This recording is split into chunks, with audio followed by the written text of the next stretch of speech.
മനസ്സിലും ജീവിതത്തിലും പുഞ്ചിരി നിറയുമ്പോഴാണ് ഓടാനായിട്ട് സാധിക്കുക. ബൈബിളിൽ ഇപ്രകാരം ഏറ്റവും ആദ്യം ഓടിയ ഒരു വ്യക്തിയുണ്ട്, പരിശുദ്ധ അമ്മ. അതൊരു സ്ത്രീയാണ്.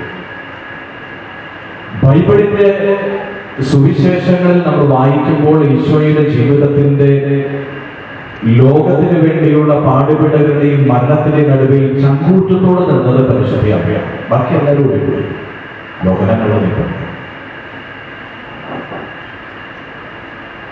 സഹനത്തിന്റെയും ചങ്കൂറ്റത്തിന്റെയും പ്രവർത്തനങ്ങൾ ഏകോപിപ്പിക്കുവാനായിട്ട് കഴിയുന്ന സന്നദ്ധതയുള്ള വ്യക്തികളാണ് സമൂഹത്തിൽ എല്ലാവരും.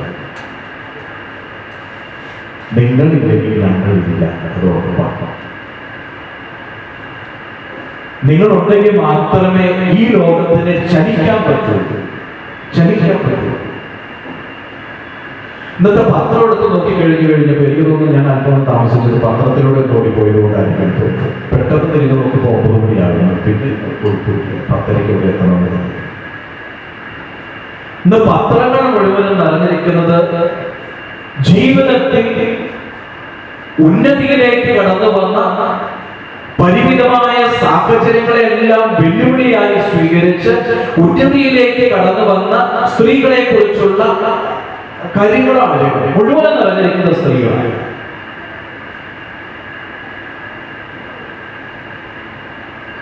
വർഷത്തിൽ ഒരു ദിവസം മാത്രം വാർത്താ മാധ്യമങ്ങളിൽ നിറഞ്ഞു നിൽക്കുന്നവരല്ല നിങ്ങൾ വനിതകൾ. ഒരു മനുഷ്യന്റെ ജീവിതത്തെ ഒരു പുസ്തകമായിട്ട് തുലനം ചെയ്യുകയാണെങ്കിൽ, ഒരു മനുഷ്യന്റെ ജീവിതത്തിന്റെ പുസ്തകത്തിന്റെ ആദ്യം മുതൽ അവസാനം വരെയുള്ള ഓരോ താളിനും ഒപ്പുവയ്ക്കും. ആ താളുകൾക്കെല്ലാം വില നൽകുന്നവരാണ് അമ്മമാരും സ്ത്രീകളും. അതുകൊണ്ട് തന്നെ സമൂഹത്തിന്റെ വളർച്ചയ്ക്കും ഉയർച്ചയ്ക്കും ഒക്കെ അടിസ്ഥാനം എന്ന് പറയുന്നത് നിങ്ങൾ ഓരോരുത്തരുമാണ്. അതുകൊണ്ട് തന്നെ നിങ്ങളില്ലെങ്കിൽ ഞങ്ങളില്ല. അപ്പൊ തീർച്ചയായിട്ടും ഈ 2025 വനിതാ ദിന ആഘോഷങ്ങളുടെ പ്രമേയം പ്രവർത്തനങ്ങൾ ത്വരിതപ്പെടുത്തുക. ഒത്തിരി പ്രവർത്തിക്കാൻ. ഞാനിങ്ങ് വരുന്ന വഴിക്ക് എന്റെ മനസ്സിൽ തോന്നിയത്, ഇപ്പൊ കുറെ നാളായിട്ട് കേൾക്കാത്ത ഒരു കാര്യമാണ്. കേരളത്തെ കുറിച്ച് പറയുമ്പോൾ ദൈവത്തിന്റെ സ്വന്തം നാടെന്ന് ആരും പറയുന്നില്ല. ഞാൻ കരുതുന്നത് ദൈവത്തിന്റെ സ്വന്തം നാട്, ഗോഡ്സ് ഓൺ കൺട്രി എന്ന് പറയുന്ന കേരളത്തിന്റെ മുഖം ഇന്ന് വികൃതമായിരിക്കുക. കഴിഞ്ഞുപോയ നാളുകളിലും ഇന്നുമൊക്കെയുള്ള വാർത്താ മാധ്യമങ്ങളിലൊക്കെ നിറഞ്ഞു നിൽക്കുന്നത് കേരളത്തിൽ സംഭവിച്ചുകൊണ്ടിരുന്ന മൂല്യച്യുതികളെ കുറിച്ചുള്ള ചിന്തകളുമാണ്. അപ്പോ ഈ ദിവസങ്ങളിൽ ഒത്തിരി പറയപ്പെടുന്നത് ലഹരിക്കെതിരായിട്ടുള്ള യുദ്ധത്തിലെ പോരാളികളായി നമ്മൾ മാറണമെന്ന് പറയുന്നുണ്ട്. ഗവൺമെന്റ് പല പ്രവർത്തനങ്ങളും ആസൂത്രണം ചെയ്യാനായിട്ട് മുന്നോട്ട് വരുന്നുണ്ട്. സാമൂഹ്യ സേവന ശുശ്രൂഷയിൽ പങ്കുചേരുന്ന വൈദികരും സന്യസ്തരും അന്മായിരും ഒക്കെ ഈ വലിയ ഒരു യുദ്ധത്തിന്റെ പോരാളികളായി മാറാനായിട്ട് തയ്യാറാകുന്നുണ്ട്. ഞാൻ പറയും, ഇതിനെയൊക്കെ പിടിച്ചു കെട്ടാനായിട്ട് ശക്തിയുള്ള കൊടുങ്കാറ്റായി മാറാൻ കഴിയുന്നവരാണ് എന്റെ മുമ്പിലിരിക്കുന്ന നിങ്ങൾ ഓരോരുത്തരും. അമ്മമാരും വനിതകളുമൊക്കെ കുടുംബത്തിൽ മൂല്യങ്ങൾ പകർന്നു നൽകുന്ന വ്യക്തികളായി മാറുമ്പോൾ തീർച്ചയായിട്ടും ഈ വലിയ വ്യാധിയെ നമ്മുടെ സമൂഹത്തിൽ നിന്ന് അകറ്റി നിർത്താനായിട്ട് കഴിയും.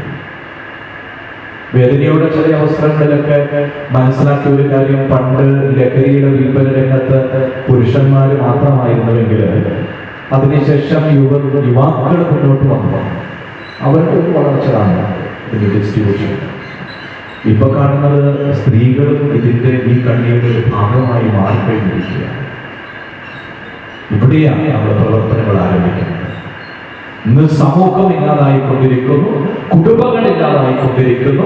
നമ്മുടെ കലാലയങ്ങൾ, വിദ്യാലയങ്ങൾ സ്നേഹിക്കേണ്ട, പങ്കുവയ്ക്കേണ്ട യൗവനവും കൗമാരവും ഒക്കെ ഇന്ന് പരസ്പരം യുദ്ധം ചെയ്ത് പല പരസ്പരം ഒന്നൊടുക്കുന്ന ഒരു വേദിയായി മാറിക്കൊണ്ടിരിക്കുമ്പോൾ വലിയ ഉത്തരവാദിത്വം അമ്മമാരായ നിങ്ങൾക്കുണ്ട്.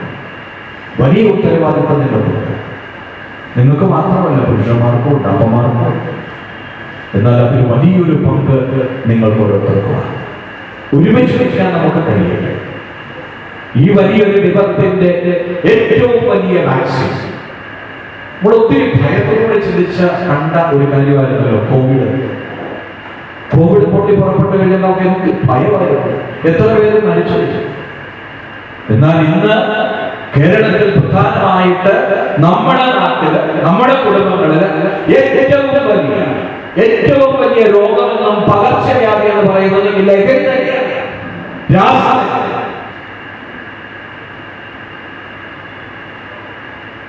ഈ വലിയ പകർച്ചവ്യാധിയുടെ ഏറ്റവും നല്ല വാക്സിൻ അത് നിങ്ങൾ വിവിധ പ്രവർത്തനങ്ങളിൽ പങ്കുചേർന്ന സമൂഹത്തെ മുന്നോട്ട് നയിക്കുന്ന നിങ്ങളുടെ ശക്തി ഞങ്ങൾ തിരിച്ചറിയുക. ഒന്നിച്ച് ഒരേ മനസ്സോടുകൂടി നിങ്ങൾക്ക് മുന്നേറാൻ കഴിയുമ്പോൾ നിങ്ങളെ ആർക്കും തകർക്കാൻ പറ്റില്ല. ഉറക്കം വിട്ട് ഉണരേണ്ട, മയക്കം വിട്ട് ഉണരേണ്ട ഒരു സമയമായിരുന്നു. ഒരുമിച്ച് സംഘടിച്ച് മൂല്യങ്ങൾക്ക് വേണ്ടി നിലകൊള്ളുന്ന, നന്മയ്ക്ക് വേണ്ടി നന്മ പകർന്നു കൊടുക്കുന്ന ചാലക ശക്തികളായി, ഉപകരണങ്ങളായി മാറാൻ നിങ്ങൾക്ക് ഓരോരുത്തർക്കും കഴിയട്ടെ എന്ന് ഞാൻ ഈ അവസരത്തിൽ ആശംസിക്കുകയാണ്. നിങ്ങളുടെ ഈ വലിയ ശക്തി ചോരാതെ തളരാതെ മുന്നോട്ട് നയിക്കുവാൻ, സഭയെയും സമൂഹത്തെയും കുടുംബത്തെയും ഇടവുകളെല്ലാം മുന്നോട്ട് നയിക്കുവാൻ കാരണമായി തീരട്ടെ എന്ന് ഞാൻ ഈ അവസരത്തിൽ ആശംസിക്കുകയാണ്. ഈ വനിതാ ദിന ആഘോഷങ്ങൾ ഈ മേഖലയിൽ സംഘടിപ്പിക്കുവാനായി ഇതിന് പിന്നിൽ പ്രവർത്തിച്ച എല്ലാവരെയും ഞാൻ ഒത്തിരി സ്നേഹത്തോടെ അഭിനന്ദിക്കുകയാണ്. തുടർന്ന് ശക്തമായ പ്രവർത്തനങ്ങളിലൂടെ പ്രത്യേകിച്ച് നമ്മുടെ മക്കളുടെ, പെൺമക്കളുടെ ഒക്കെ ജീവിതത്തിന്റെ ഭാഗമായി തീരാൻ വിജയപുരം സോഷ്യൽ സർവീസ് സൊസൈറ്റിക്ക് നമ്മുടെ ഈ വലിയ കൂട്ടായ്മയ്ക്ക് മക്കളെയൊക്കെ കേൾക്കാൻ ഒക്കെ ഉള്ള സമയം നമുക്ക് കണ്ടെത്താൻ കഴിയും.